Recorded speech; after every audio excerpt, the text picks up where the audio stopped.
Hello, folks. Welcome to another episode of the Ninjutsu podcast. I'm your host, Don Rowley. I had something that I put together that I was going to run this week, but last week news hit that the UK, United Kingdom, was initiating a ninja sword ban. And I thought this would be an opportunity to talk about how we can expect certain things to happen and what not to happen. Now, first of all, I got to kind of point out, this is what they consider ninja swords in Japan. This was a sword commissioned by Soke Masahaki Hatsumi, 34th head of the Togakureru Ninjutsu tradition, who put this together and sold it to his students during the year that the theme was Togakureru Ninjutsu. And yes, as you can see, aside from being shorter than a normal katana, it pretty much looks like one. So this is not what was banned in the UK. In the UK, they previously already banned samurai swords, katana. And they were defined, legally speaking, as, single-edged Japanese style with a slight curve to them. This would be covered by that ban. It's still possible for some people to get them if they jump through enough hoops and can show a reason. But from what I understand, my friends on Facebook are saying it's pretty damn near impossible. If you're a martial arts instructor or student, technically you can get your hands on one. Realistically, it's going to be difficult. So again, the definition was with a slight curve. Well, criminals being criminals, I guess they all just went out and went for the Hollywood version of the ninja sword, which is a straight-bladed, single-edged Japanese-style sword, called a chokuto in Japanese. So yeah, this law is for people that actually practice legitimate arts through the Bunjinkan. It really shouldn't have too much of an impact so far. But I want to point out certain things. Weapons don't cause people to do violence. Access to weapons does not make people violent. What makes people violent are a lot harder to deal with as a politician or as a society. But what is easier? To go after the core, problems that cause a lot of people to violence, or just as a politician show you're doing something by banning a weapon or something? Again, in England, and the rest of the UK, they got rid of firearms because they were worried about people killing each other. And now, from what I understand, you're more likely to be knifed to death in London than shot to death in Manhattan. Which again, if I'm wrong, point it out to me. But friends in the UK say, yeah, it's pretty damn violent. But there's causes, and the politicians don't dare touch those causes. And I want to point out right here, one thing that people say causes violence is poverty. Criminal activity is caused by poverty. No, Thomas Sowell famously said that it's not so much that poverty leads to criminal activity, it's that the same type of things that lead to poverty also lead to criminal activity. There's things like inability to take responsibility for any actions, things like that.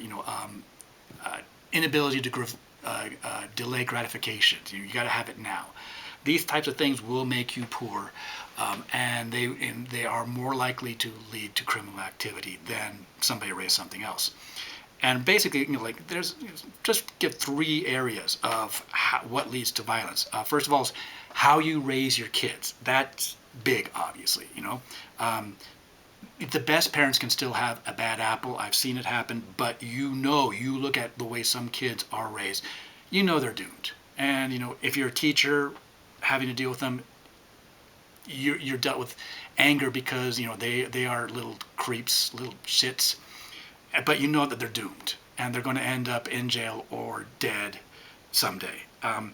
Next is how your culture or your society views certain things. And at this point, I have to point out there's like subcultures throughout a nation. There's a nation's culture, but let's face it, the ritziest part of Hollywood, you drive just a short while, you get into Compton, two different worlds, basically, okay? And some people think that, oh, this is universal. No, the way you look at things. I mean, is your society telling you that everything is the fault of those people over there? Historically, that doesn't end too well. Is it, you're constantly being told, well, you did it, but it's not your fault, things like that. Okay, and the last one I just want to talk about is like the criminal system. Is the punishment harsh? Can they really do something to turn people around? Is there a chance that they will actually find and convict you? These types of things are important. And a lot of people point at Japan and say, hey, they got rid of guns. Look how little gun violence they have. Well, they kind of ignore the fact that people go to Japan, leave their wallets on the trains, and it's returned to them with the money still inside. Crime of all types, not just gun violence, is incredibly low compared to America. And there's things in Japanese culture, not all of which I am a fan of, that lead to that. I mean, the amount, but again, politicians in America really don't want to touch this. If you're going to talk about how, there's no legal firearms, practically no legal firearms in Japan, and the gun deaths are low, well, are you going to leave out the fact that the amount of children born to single mothers is incredibly low compared to America? You're going to leave that out? Barack Obama, when he was running for president, tried to bring this up. At one point, he gave a little speech where he was saying, how higher percentage, a child raised by a single mother face, and going to jail, getting in trouble, all that. In return, Jesse Jackson famously said he wanted to rip his balls off. Obama, instead of alienating his base, pulled back and never mentioned it again during his career. And recently in the sequel to Coming to America, there's a scene where they tried to make it sound like, mentioning that people raised by single mothers have it harder than people that are raised in two parent families as racist. So, if you want to get elected, maybe you better not touch that. Much simpler to pass a law and show we are doing something, okay? And of course that doesn't work. Violence can still continue, so they find something else. I mean, it was samurai swords, now it's ninja swords. And actually, they got rid of survival knives with serrated edges on the back for sawing through rope and stuff like that. That was supposed to stop people from killing each other, and it obviously didn't work. It's not, again, I've seen this in America, I've seen this in, across the pond in UK, I've even seen this firsthand in Japan. There was a case where when I was working as a teacher in a Japanese school, where some crazy asshole walked into an elementary school with a knife, and there was several deaths, and it was a tragedy. He was completely nutcase. He was hearing voices that told him to do it or something like that. Again, I was a teacher at the time, and they're like, oh, how can we prevent this from happening? And the schools started requiring people to sign in and have a name tag saying visitor when they visit the school. This was a response. Well, guess what? Sometime later, somebody else who tried to pretend he was crazy did the same thing. Again, he tried to say that he was crazy, but his ex-girlfriend came forward and said that he had threatened her that if she broke it off with him, she would do something so terrible that she would blame herself for the rest of her life. Yeah, Japan has the death penalty, and they are not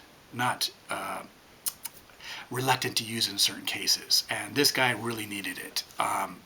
But yeah, in that case, they brought out something, again, I was there and I kind of saw the demonstrations, and they brought out what they call a satsumata, which is like a big fork. And supposedly you're supposed to use this to, pin somebody to the wall or something like that. And it was based on a, called the satsuma, that it was used by samurai police. Of course, there's two big problems. First of all, the samurai that use, the police of the Edo period that used the satsuma were among some of the most highly trained samurai of their day, constantly training on it. The teachers, not even 2 hours when it first came out, and then nothing after that I saw. Two, the Satsumata, if you look up a picture of it, they have all these nails on the shaft. So if someone tries to grab it and pull it away, it's not going to go well. This one that I saw, none of the ones that I saw have that. But they were doing something, okay? There was a case in Japan where some guy plowed down a road, a street, killing several people, came out slashing with the knives. They banned daggers, double-edged knives. You weren't allowed to carry them around, but you could not even possess them at that point. Again, what do we do to prevent this from happening again? Go for the actual, core things that are causing this, or just show them that we're working on something by banning it. So, yeah, I do not expect the ninja sword ban to have any effect. They're going to have to find something later on. And we've seen this, again, in America. I mean, first we get rid of this type of weapon, then we get rid of that type of weapon. People are still killing each other. Now it's becoming more and more common for people to get in cars and drive through crowds. I mean, you might be too young to buy a gun, or maybe have a student visa, but they'll rent you a car.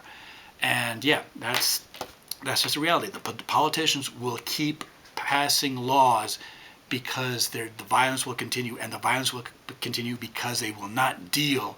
They don't dare deal with the actual causes of violence. Now, the other thing that's going to happen. Now, as I said, originally they banned samurai swords, katana, and of course they just went through straight ninja swords. But from the description that I've heard on Facebook from friends, it's a very specific type of sword. Very precise definitions of what a ninja sword is. Certain like a tanto type point, single edge, Japanese style. This is not covered as far as I can tell. Double edged, the edge, the point part is not tanto or anything like that. So far as I can tell, this might still be legal, again, but if this particular one is not legal, then they'll find something else that is and start using it. They've gotten rid of, countries have gotten rid of machetes, gotten rid of, all these things. People find a way around them. And of course, I'm not even talking about just being going to a 3D printer and, printing a gun, okay? That genie is out of the bottle. I mean, we cannot stop the dark web. We cannot, turn back technology. It's out there. But yeah, that's what we can expect. More laws banning more things that we use, and no results, no practical results. They're just going to keep banning things. It's just a downward spiral because really, because they are ignoring the real cause of violence, it's getting worse.